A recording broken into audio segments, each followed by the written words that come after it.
बिस्मिल्लाहिर्रहमानिर्रहीम। अस्सलाम वालेकुम। मैं हूं बशर रशीद, मॉडल साइंस कॉलेज की तरफ से। बेटा आज हमारा लेक्चर नंबर 8 है और इसका टॉपिक है फाइलेटिक लाइनेज।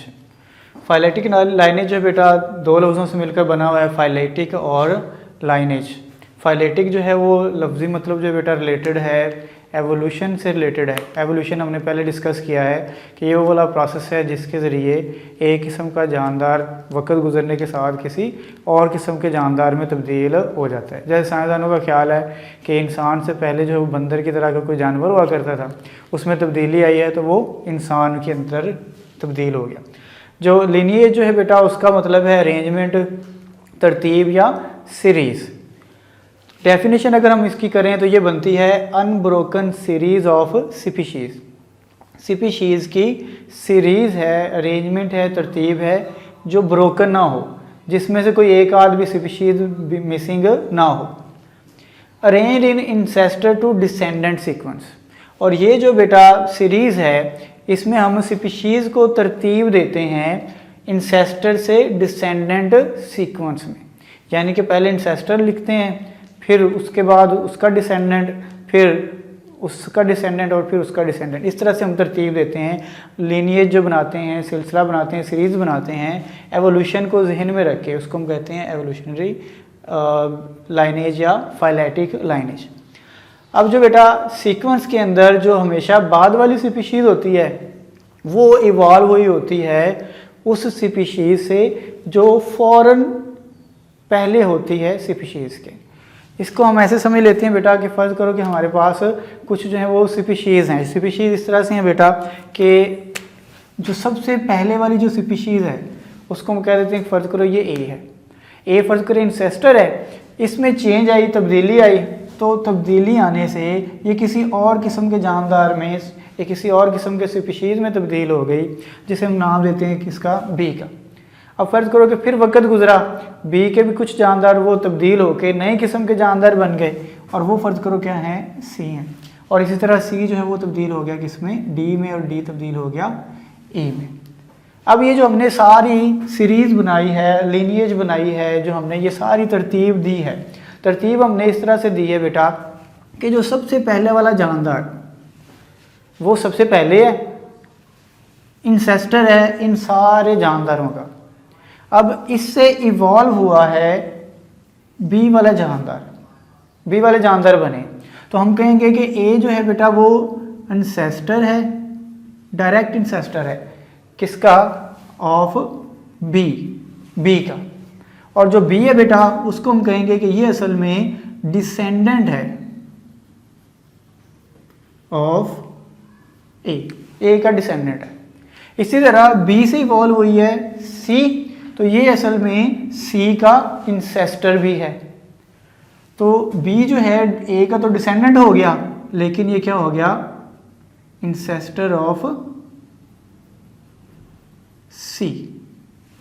इसी तरह सी के इमीडिएटली आगे आती है डी और डी के आगे आता है ई। तो सी जो होगा वो इंसेस्टर हो जाएगा डी का और डी इंसेस्टर हो जाएगा ई का। ई डिसेंडेंट है डी का और डी डिसेंडेंट जो है वो सी का। यहाँ पर हमने डेफिनेशन में पढ़ा था कि ईच लेटर स्पीशीज़, हर बाद में आने वाली स्पीशीज़, फ़र्क करो डी जो है वो स्पीशीज़ आती है बाद में, किसके बाद में आती है, सी के बाद में। तो जो लेटर स्पीशीज़ है वो इवॉल्व होती है हमेशा उस स्पीशीज़ से जो इमीडिएटली जो है बेटा फ़ौरन प्रीसीड कर रही हो, पहले आ रही हो। तो डी से पहले आ रही है, फ़ौरन पहले आ रही है सी, तो जो सी है बेटा वो असल में डी का इंसेस्टर होगा। और हम कहेंगे कि जो डी है वो हैविंग इवॉल्व हो चुका है, हुआ है किससे, सी से। तो ये बेटा फाइलेटिक लाइनेज जो है उसकी डेफिनेशन हो गई। तो ये अच्छा एक लफ्ज़ और रह गया, अनब्रोकन सीरीज़। अनब्रोकन सीरीज़ या तरतीब से ये मुराद है बेटा कि हमें सारे जानदारों का पता हो कि कौन सा जानदार किससे इवॉल्व हुआ है, कौन सा जानदार किससे इवॉल्व हुआ है। इस सीरीज़ में फ़र्ज़ करो हमें पता है ए से बी बना है और बी से फ़र्ज़ करो कि सी बना है। सी से जो है बेटा अगर हमें ई जो है, ई को डिस्कस करें, हमें ये ना पता चल रहा हो कि ई किससे बना है, यहाँ से जो है बेटा मिसिंग हो कोई जानदार, हमें ये ना पता चल रहा हो कि ई किससे बना है, और वो जानदार फिर जो है वो सी से बना। तो यहाँ से ये सीरीज़ क्या हो जाएगी बेटा, ब्रोकन, टूट जाएगी, तो हम इसको फाइलेटिक लाइनेज फिर नहीं कहेंगे। तो अनब्रोकन होने से मुराद है कि दरमियान में कोई भी जानदार मिसिंग ना हो, हमें पूरी जो है बेटा सीरीज़ का पता हो कि कौन सा जानदार किस जानदार से इवॉल्व हुआ है, सारे जानदारों का पता हो, बीच में से कोई एक भी जानदार मिसिंग ना हो, कोई ऐसा जानदार ना हो जिसका हमें ये ना पता चले कि ये किससे इवॉल्व हुआ है। जी बेटा, उसके बाद बायोडाइवर्सिटी का लफ्ज़ है आपके इस टॉपिक में। बायो का मतलब लाइफ होता है और डाइवर्सिटी का मतलब होता है वैरायटी। तो जो बायोडाइवर्सिटी है बेटा, ये असल में किसी भी जगह के ऊपर जो जानदार हैं उनकी इकसाम और उनकी तादाद को हम कहते हैं। तो बायोडाइवर्सिटी जो है बेटा वो असल में है number and variety of living organism. किसमें? एट पार्टिकुलर प्लेस, एक ख़ास जगह के ऊपर जितनी इकसाम के और जितनी तादाद में जानदार रहते हैं वो उस इलाके की, उस जगह की बायोडाइवर्सिटी कहलाती है। अब जो बायोडाइवर्सिटी है बेटा, उसके अंदर जो नॉन स्पीशीज़ हैं, ओवरऑल अगर हम पूरी ज़मीन की बायोडाइवर्सिटी की बात करें तो वो वाली स्पीशीज़ जिनका इंसानों को पता है, जिसको रिकॉर्ड किया गया है, जिसको पढ़ा गया है, वो स्पीशीज़ बनती हैं 2,50,000, जो कि 2.5 मिलियन, 2.5 मिलियन बनती हैं बेटा। तो ये वो वाले जानदारों की इकसाम है जिनका साइंसदानों को पता है, जिनको डिस्क्राइब किया है। इनमें से 50% से ज़्यादा, आधे से ज़्यादा इंसेक्ट्स, हशरात, कीड़े मकोड़े हैं बेटा, जिनका जिस्म इंसेक्ट्स, सेक्स में मुश्तमिल होता है या मुख्तलिफ जो है वो पार्ट्स के अंदर सेगमेंट से मिलकर बना होता है।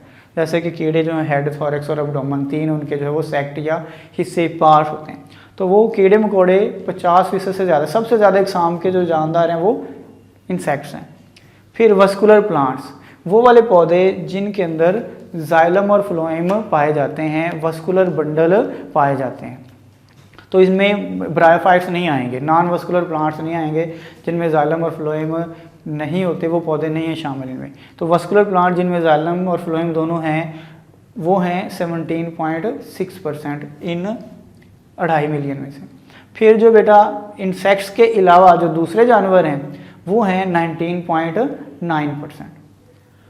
फंजाई, एल्जी, प्रोटोजोआ और प्रोकैरियोट्स ये बनते हैं 9.4%। ये हम पढ़ चुके हैं कि फंजाई वो वाले जानदार हैं जो खुराक को जिस्म के बाहर ही हज़म कर देते हैं और फिर उसको एब्जॉर्ब करके जो है वो हासिल करते हैं, जिस्म में लेते हैं।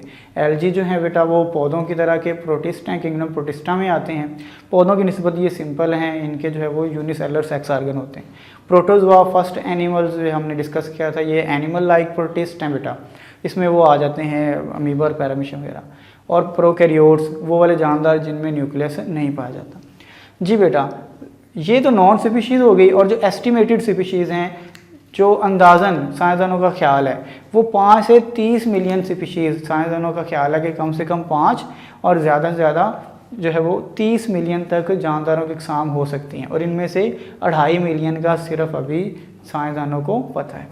जी बेटा, तो जो बायोडाइवर्सिटी है वो तब इंक्रीज़ होती है जब एवोल्यूशनरी चेंज आती है। तो जब एक तरह के जानदार के अंदर तब्दीली आएगी, वो नए किस्म के जानदारों में तब्दील हो जाएगा, तो फिर इसका मतलब है कि जानदारों की इकसाम बढ़ जाएंगे। उसके बाद बेटा कि अब जो बायोडाइवर्सिटी है वो असल में फाइलेटिक लाइनेजेस या एवॉल्विंग पॉपुलेशंस का नतीजा है। पास्ट की, जो पुराने माजी के अंदर जो जानदार थे, जो पॉपुलेशन थी जो इवॉल्व कर रही थी, उन्होंने ही एवोल्यूशन के ज़रिए आज जो बायोडाइवर्सिटी मौजूद है उसको जन्म दिया बेटा। तमाम जो बेटा ज़िंदगी साइंसदानों का ख्याल है उसका कॉमन रीजन है, मतलब सारी किस्म के जानदार एक ही तरह के जानदार से इवॉल्व हुए। ये हम पहले डिस्कस कर चुके हैं कि वो प्रोकैरियोटिक जानदार, एक सेल पर मुश्तमिल जानदार जो पानी के अंदर वजूद में आया था। साइंसदानों का ख्याल है हर किस्म का जानदार उसी से बना है, उसी में तब्दीलियाँ आने से। लेकिन इसको हम साबित नहीं कर सकते।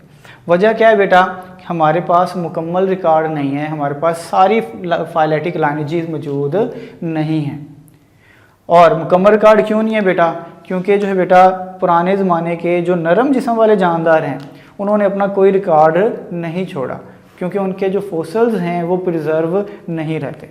फोसल बनने के लिए ज़रूरी है जो जिस्म है वो सख्त हो और अचानक से फ़ौरन से जो है बेटा वो बरी हो जाए, दफन हो जाए मिट्टी वगैरह के नीचे, और ऐसे इन्वायरमेंट के अंदर जो है वो जानदार दफन हो जिसमें ऑक्सीजन मौजूद नहीं है, और जो मिनरल्स वगैरह कैल्शियम कार्बोनेट इस तरह की चीज़ें होंगी तो फॉसिल बनने का चांस ज़्यादा होगा। इस तरह और भी कंडीशन है, जैसे अल्कलाइन इन्वायरमेंट हो या इस तरह की जो है वो एसिडिक इन्वायरमेंट है, ये चीज़ें भी इफ़ेक्ट करती हैं कि फॉसिल बनेगा या नहीं बनेगा। तो जो नरम जिस्म वाले जानदार हैं वो उनके फॉसिल नहीं बने पुराने ज़माने, इसलिए हमारे पास पूरा रिकॉर्ड नहीं है।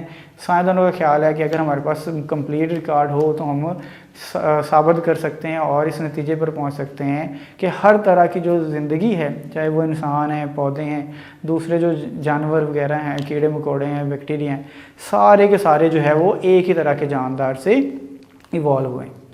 जी बेटा, ये हमारा आज का टॉपिक था। अब इंशाल्लाह जो है वो नेक्स्ट लेक्चर में मुलाकात होगी। अल्लाह हाफिज़।